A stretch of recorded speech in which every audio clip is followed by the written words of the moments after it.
I want to bring in retired General Jack Keane. General, good morning to you. Great to have you back with us to go ahead and size this up. Ayatollah has been in charge for 37 years. This is what he said over the weekend. The U.S. had made extensive preparations to orchestrate this sedition. The sedition was a prelude to even bigger schemes. The Iranian nation defeated the U.S. Yes, we extinguished the fire of the sedition, but that isn't enough. The U.S. must be held accountable. At a minimum, you have 5,000 dead. Last week, that number was more than double that. I don't know what the real number is. Perhaps it's higher than that, General. With regard to the commander-in-chief, what are his options right now? Well, I think he's taking the right path here. I mean, he wants to replace the leadership in Iran, not just the Ayatollah, but all the mullahs and the hardliners that are around him. And certainly that's what the people in the streets are willing to sacrifice their lives for. And when we get a final tally, already, right now with the numbers the Iranians are releasing, that's the most brutal attack on their own population in their 45-plus year history. Fact.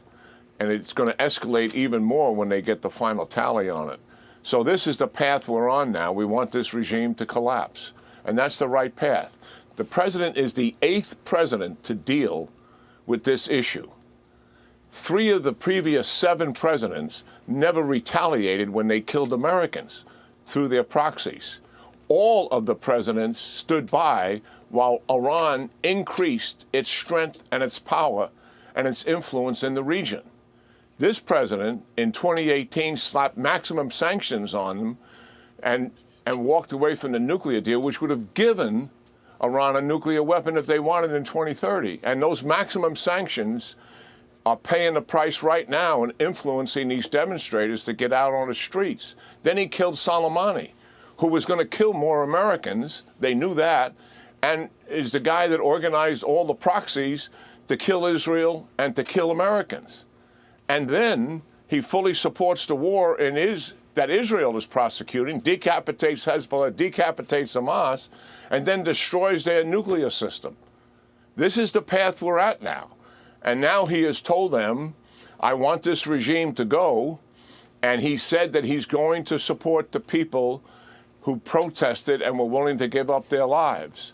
And I would take him at his word that that is exactly what is going to happen. Okay, all right. You got an aircraft carrier that'd be in the region, back in the Persian Gulf region, 4 or 5 days maximum, based on what I'm seeing here.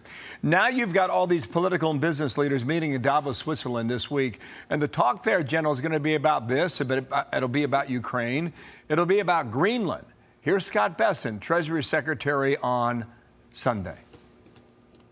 Has a terrible history with Greenlanders. There was forced sterilizations up until the 80s or the 90s. So all of a sudden, now that the U.S. has expressed an interest, there is this new interest. And again, the United States needs to be in control to prevent a war, and that we do not want to get dragged into someone else's war. So the administration's going out there trying to make the point. Here's the president, Truth Social. He says NATO has been telling Denmark for 20 years that you have to get the Russian threat away from Greenland.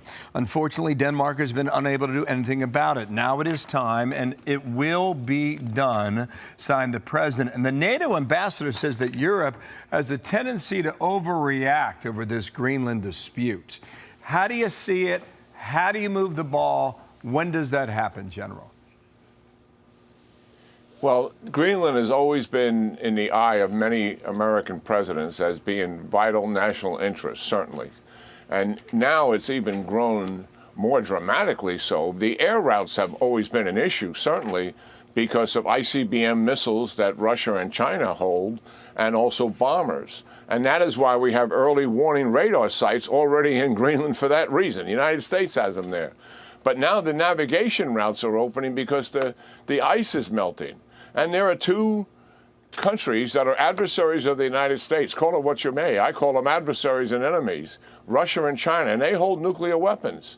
And they also have navies that can prosecute through those navigation routes now that are open considerably more of the year. So it becomes more of a security issue. And I think it's in NATO's interest, certainly, to recognize the United States can do more for NATO's security in influencing it than certainly Denmark has done throughout its history. And now that the cooler heads will start to meet and we're in negotiations, I have a lot of confidence in Mark Rutte, who's the chief of NATO, and getting down into this. He's a voice of reason.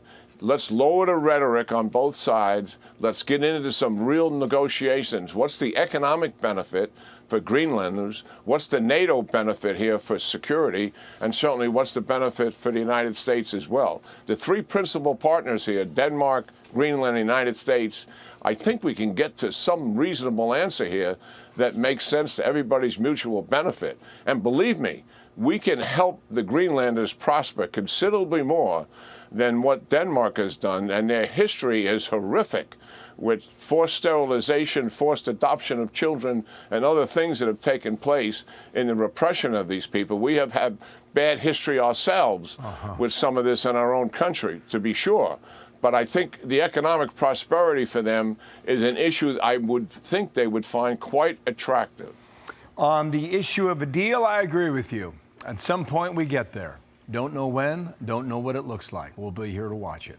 Thank you, General. Nice to see you on a Monday morning. Jack Keane, as always. Appreciate it, sir. Hey, everyone. I'm Emily Campagno. Catch me and my co-hosts Harris Faulkner and Kaylee McEnany on Outnumbered every weekday at 12 p.m. Eastern, or set your DVR. Also, don't forget to subscribe to the Fox News YouTube page for daily highlights.